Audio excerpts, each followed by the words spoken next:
Isang mapagpalang umaga sa ating lahat, mga kapatid ko kay Kristo, mula sa Desoldrak Morning Devotion, isang kagalakan na muli tayo ay makapagpulay-bulay ng kanyang mga salita.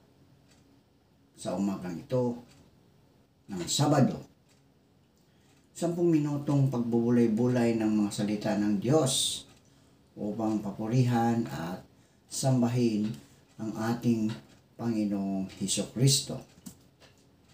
Ang ating pong pagbubulay-bulayan ay matatagpuan sa Roma Kapitulo 5, talatang 8. Ito po ang sinasabi, "But God demonstrates His own love for us in this, while we were still sinners, Christ died for us." Ang pagmamahal ng Diyos, yun po ang ating pamagat ng ating pagbubulay-bulayan sa magandang umagang ito. Sa panahon ng pandemya, marami sa atin ang dumaranas ng sakit at maraming problema. Ito ay nagdulot ng pasakit at kalungkutan sa lahat ng tao. Marami ang nawalan ng trabaho, natigil ang pag-aaral, lalong naghirap at wala nang makain. Marami rin ang nawalan ng kanilang mga mahal sa buhay. Ngunit, sa kabila nito, tayo po ay manalangin. Ama naming Diyos na mapagmahal, Ikaw ay napako sa krus dahil sa aming mga kasalanan. Maraming salamat, Panginoon, sa walang katapusang pag-ibig na inialay mo sa amin. Aming itataas sa iyo ang aming mga kapatid sa pananampalataya na nangangailangan ng kagalingan dahil sa mga karamdaman. Naway abutin mo sila at ibalik mo ang kanilang mga lakas na nawala dahil sa karamdaman at pagalingin mo sila, Panginoon. Aming inilalapit sa inyo ang aming mga kapatid na naghahanap buhay sa lansangan. Sila ingatan mo at proteksyonan mo sa mga masasama. Amin ding ititaas sa inyo ang aming mga kapatid na mga mangingisda na sila ay ingatan mo sa laot ng karagatan tulad ng pag-iingat mo sa iyong mga apostol na naroon sa laot nang ang malakas na hangin o bagyo ay kanilang naranasan at ito'y iyong pinahinto. Amin ding itataas sa inyo ang aming mga kapatid na mga magsasaka na sila ay iyong ingatan sa kanilang pagsaka upang ang bawat tao dito sa bansang Pilipinas ay magkaroon ng pagkain. Naway hindi kami umaasa sa mga ibang bansa, Panginoon.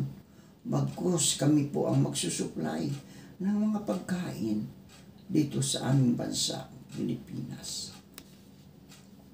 Amin ding itinataas sa inyo ang aming mga kapatid na naghahanap ng trabaho, lokal man o abroad.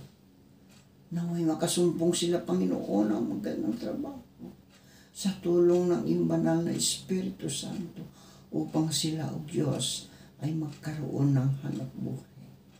Salamat, Panginoon, sa mga kasagutan sa aming mga panalangin.